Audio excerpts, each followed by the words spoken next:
My name is Dr. Deepika and Assistant Professor of RCU PG College Uttarkashi. आज का हमारा जो टॉपिक है वो बीकॉम फर्स्ट ईयर के स्टूडेंट्स के लिए है। उनके मैनेजमेंट ग्रुप का फर्स्ट पेपर है प्रिंसिपल्स ऑफ मैनेजमेंट। और आज का हमारा जो टॉपिक है वो है लीडरशिप स्टाइल्स, यानी कि नेतृत्व शैलियां। लीडरशिप स्टाइल्स होता क्या है? एक लीडर अपने सबऑर्डिनेट्स के साथ मिलकर पर्टिकुलर ऑर्गेनाइजेशन के गोल्स को अचीव करने के लिए जो बिहेवियर अपनाता है अपने एम्प्लॉयज के साथ, वो होता है हमारा लीडरशिप स्टाइल। टोटल हमारे पास 9 टाइप्स ऑफ स्टाइल्स यहाँ पर है। आइए वन बाय वन उन्हें जो है समझने की कोशिश करते हैं। फर्स्ट हमारा स्टाइल है ऑटोक्रेटिक स्टाइल, यानी कि नाम से ही अपने क्लियर है, ये तानाशाही या अफसरशाही। जब एक लीडर जो होता है वो किसी भी तरीके का जो है ऑर्डर जो है वो दे देता है अपने सबऑर्डिनेट्स को, जो उसे गोल को अचीव करने के लिए इम्पोर्टेंट होता है।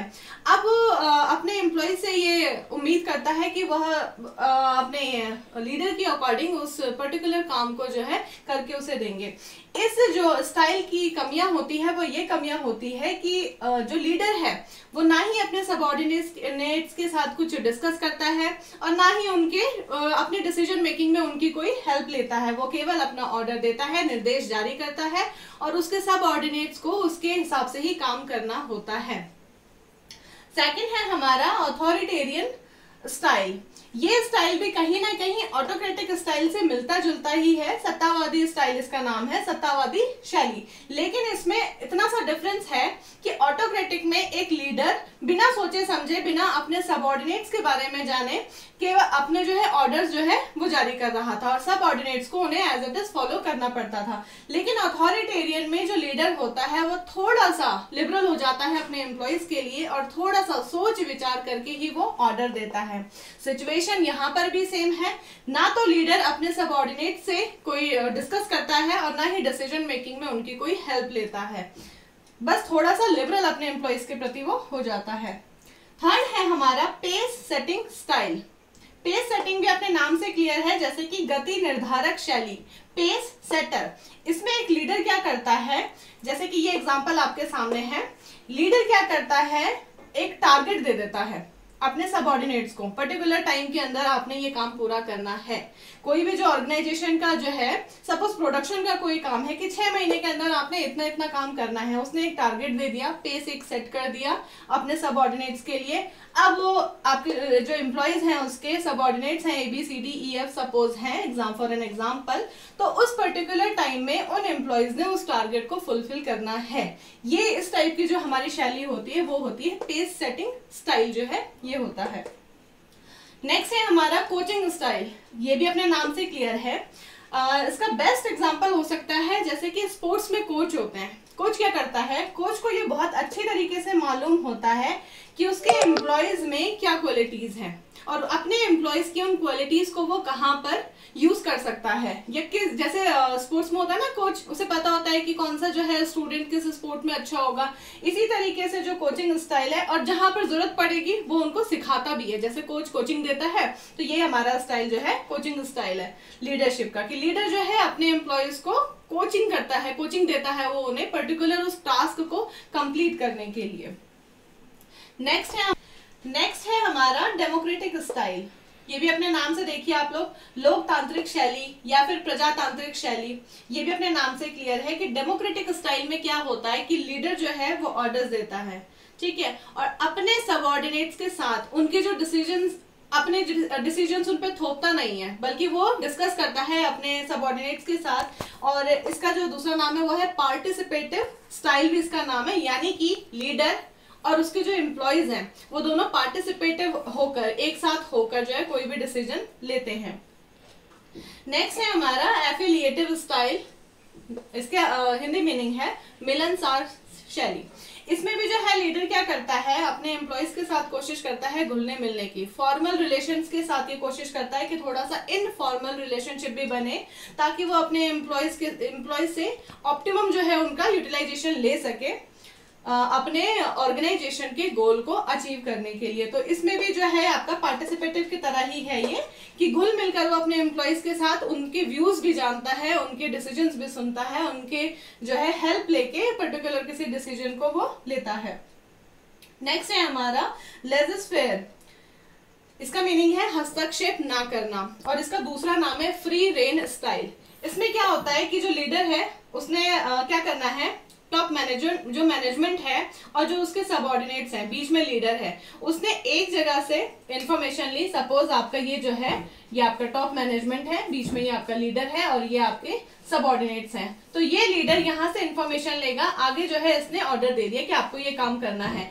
अब ये जो सबऑर्डिनेट्स हैं ये आपस में मिलकर है ना तय करेंगे कि हमें ये काम कैसे करना है, डिसीजंस लेंगे जितने भी एम्प्लॉयज होंगे, और फिर ये जो है लीडर को इन्फॉर्म कर देंगे, और लीडर जो है ये काम आगे उसका काम आगे ये है कि वो आगे उसे इंफॉर्मेशन जो है आगे फॉलो करवा देगा। तो ये इस टाइप का जो स्टाइल होता है वो होता है हमारा लेज़र-फेयर स्टाइल, यानी कि जो एम्प्लॉयज को बिल्कुल लीडर जो है बिल्कुल फ्री छोड़ देता है डिसीजंस लेने के लिए। नेक्स्ट है हमारा पैटर्नलिस्टिक स्टाइल। अगेन अपने नाम से क्लियर है, पिता समान शैली, यानी कि जहां पर एक लीडर अपने एम्प्लॉयज को एज अ फादर ट्रीट कर रहा है, और जैसे एक परिवार का मुखिया अपने परिवार के सदस्यों के साथ मिलकर काम करता है और प्लस उनके वेलफेयर के लिए भी सोचता है, उसी तरह इस शैली में भी जो है लीडर अपने एम्प्लॉयज के साथ मिलकर काम करता है और उनके भले के लिए भी सोचता है। लास्ट है हमारा चूजिंग स्टाइल। ये स्टाइल वो स्टाइल है जिसमें अकॉर्डिंग टू सिचुएशन एक लीडर जो होता है वो इनमें से कोई भी शैली पिक कर लेता है। अगर कहीं पर जो है कुछ ऐसा टारगेट आता है कि बहुत कम टाइम में आपने बहुत ज्यादा काम करके देना है, तो वहां पर वो ऑटोक्रेटिक स्टाइल भी अपना लेता है।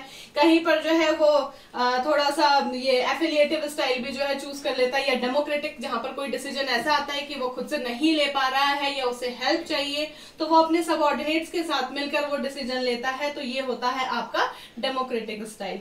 एक बार इसको जो है फिर से देखते हैं।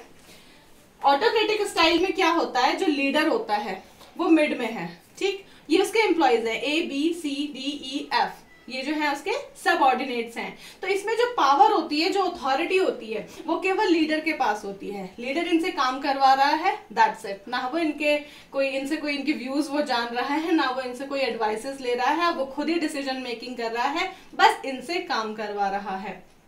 सेकेंड आपका एक था आपका पेस सेटर। यहाँ पर लीडर ने एक पर्टिकुलर टारगेट दे दिया है अपने एम्प्लॉयज को, पर्टिकुलर टाइम में उन्हें पूरा करना है, तो ये आपका पेस सेटर जो है हो जाता है। और एक है आपका डेमोक्रेटिक। इसमें क्या होता है कि लीडर जो है वो अपने एम्प्लॉयज के साथ मिलकर काम करता है। तो इन सारी शैलियों में से जो इम्पोर्टेंट है वो तीन आपकी जो है शैलियां यहाँ पर आप नोट कर रहे होंगे। फर्स्ट है ऑटोक्रेटिक, सेकंड है आपकी डेमोक्रेटिक और थर्ड है आपकी लेज़र-फेयर। यहाँ पर लीडर ही सब कुछ था, एम्प्लॉयज से वो केवल काम करवा रहा था, उनके व्यूज नहीं जान रहा था, ना एडवाइसेस ले रहा था। सेकंड है डेमोक्रेटिक, जहां पर दोनों इक्वली काम कर रहे थे, दोनों मिलजुल कर काम कर रहे थे। और थर्ड है हमारा लेज़र-फेयर, यहाँ पर जो है लीडर काम नहीं कर रहा है, लीडर ने उनको बोल दिया है कि ये है, आप डिसीजन लीजिए और मुझे बता दीजिए। तो यहाँ पर जो है एम्प्लॉयज ही सारा काम कर रहे हैं। इस एग्जाम्पल से इसको समझते हैं, ये है ऑटोक्रेटिक। ये हमारा लीडर है, लीडर के पास सारी पावर है और लीडर ने जो है आगे ABCD को काम दे दिया, बस उसने ऑर्डर दे दिया, ये लोग काम करेंगे। पार्टिसिपेटिव में लीडर जो है A से भी डिस्कस कर रहा है, B से भी, C से भी, D से भी, और उसके बाद मिलजुल कर डिसीजन मेकिंग कर रहा है। लास्ट है आपका लेज़र-फेयर जो आपका है। इसमें क्या हो रहा है कि जो है लीडर ने इंफॉर्मेशन तो दे दी थी कि हमें पर्टिकुलर इस चीज में कोई डिसीजन लेना है। अब ABCDE आपस में जो है जो डिस्कशन करके कोई डिसीजन लेंगे, ये लीडर को बता देते हैं। तो यहाँ पर जो है सारी पावर लीडर के हाथ में है।